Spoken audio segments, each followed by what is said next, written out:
नमस्कार दोस्तों, वन सी स्टडी में आप सभी का हार्दिक स्वागत है। तो हमारे 50 क्वेश्चंस की सीरीज चल रही है। कल तक हमने 150 क्वेश्चन तक देख लिया था, तो उसके आगे आज स्टार्ट करते हैं। तो आज का पहला क्वेश्चन है, वासुकी ताल किस जिले में स्थित है? तो इसका आंसर है टिहरी। अगला प्रश्न है, उत्तराखंड की सबसे गहरी झील कौन सी है? तो नौकुचिया ताल सबसे गहरी झील है। अगला प्रश्न है, कुमाऊं में सबसे लंबी अवधि का मेला कौन सा है? तो इसका उत्तर है पूर्णागिरि मेला।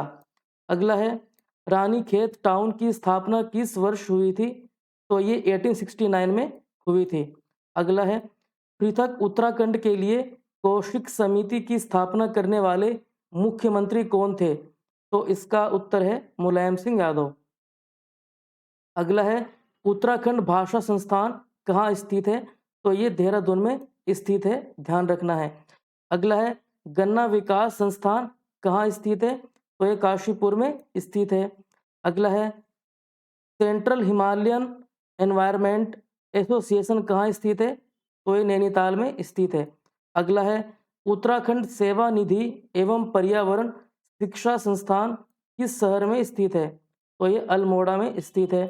अगला प्रश्न है, उत्तराखंड के किस शहर में ग्राम विकास संस्थान स्थित है? तो ये रुद्रपुर में स्थित है। अगला है, औषधीय और सुगंधित पादप संस्थान कहाँ स्थित है? तो ये पंतनगर में स्थित है। अगला प्रश्न है, वन एवं पंचायत प्रशिक्षण संस्थान कहाँ स्थित है? तो ये हल्द्वानी में स्थित है। तो ये जितने भी इंस्टीट्यूशंस हैं, इन्हें अच्छे से रिवाइज कर लेना है। अगला प्रश्न है, उत्तराखंड की कोसी नदी किस नदी की सहायक नदी है? तो ये रामगंगा की सहायक नदी है, ध्यान रखना है। अगला प्रश्न है, उत्तराखंड के पहले अशोक चक्र के प्राप्तकर्ता कौन है? तो ये भवानी दत्त जोशी हैं। अगला प्रश्न है, उत्तराखंड में प्रथम वृक्ष मित्र पुरस्कार से सम्मानित महिला कौन है? तो ये गौरा देवी हैं।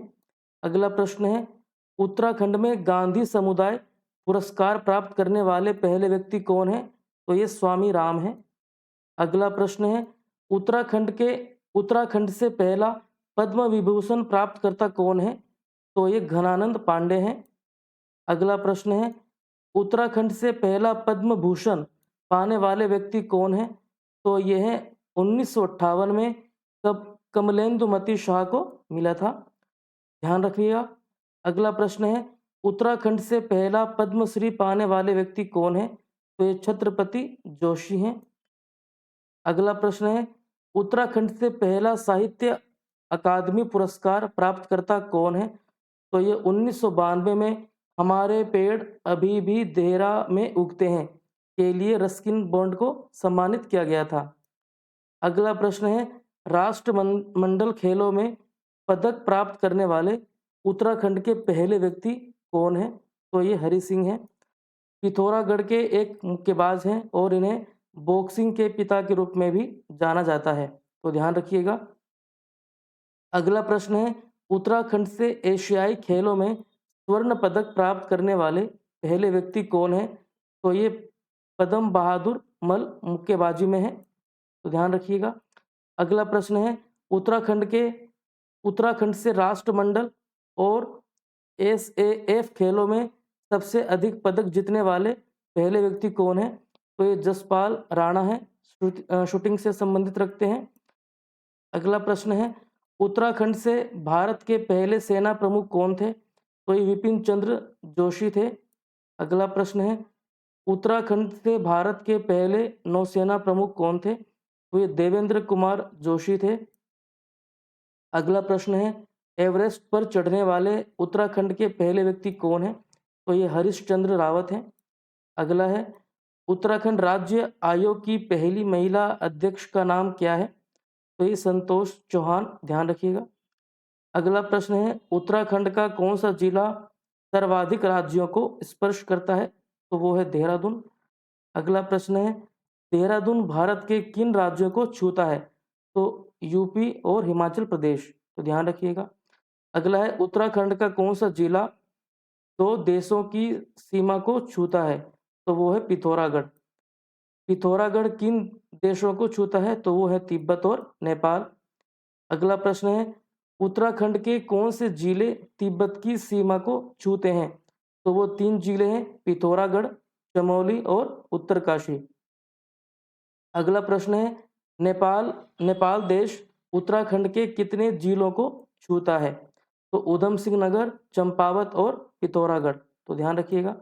अगला प्रश्न है, किस राजा ने टिहरी रियासत की स्थापना की थी? तो सुदर्शन शाह ने की थी। अगला प्रश्न है, नरेंद्र नगर टिहरी की राजधानी कब बना? तो इसका उत्तर है 1924। अगला प्रश्न है, कार्तिकेयपुर वंश की स्थापना किसने की थी? तो बसंत देव ने की थी। अगला प्रश्न है, बसंत देव के बाद कार्तिकेयपुर वंश पर किसकी सत्ता स्थापित हुई थी? तो खरपर देव वंश की सत्ता स्थापित हुई थी। अगला है, खरपर देव वंश के बाद उत्तराखंड में किसकी सत्ता स्थापित हुई थी? तो यह है निम्बर वंश। अगला प्रश्न है, पूरे उत्तराखंड को एक सूत्र में पिरोने का काम किस राजा ने किया था? तो यह है इष्टगन। अगला है, कार्तिकेयपुर राजवंश की राजभाषा क्या थी? तो संस्कृत। अगला प्रश्न है, गढ़वाली पेंटिंग के निर्माता के रूप में किसे जाना जाता है? तो यह है मौलाराम। अगला प्रश्न है, उत्तराखंड के किस व्यक्ति को उत्तराखंड का आजाद कहा जाता है? तो ये इसका उत्तर है श्रीधर किमोठी। तो ध्यान रखिएगा। अगला प्रश्न है, पिंचरी माई और ठगुली देवी के नाम से किसे जाना जाता है? तो इसका उत्तर है दीपा देवी। अगला प्रश्न है, किस राज्य को उत्तर का वाराणसी कहा जाता है? तो यह है बागेश्वर।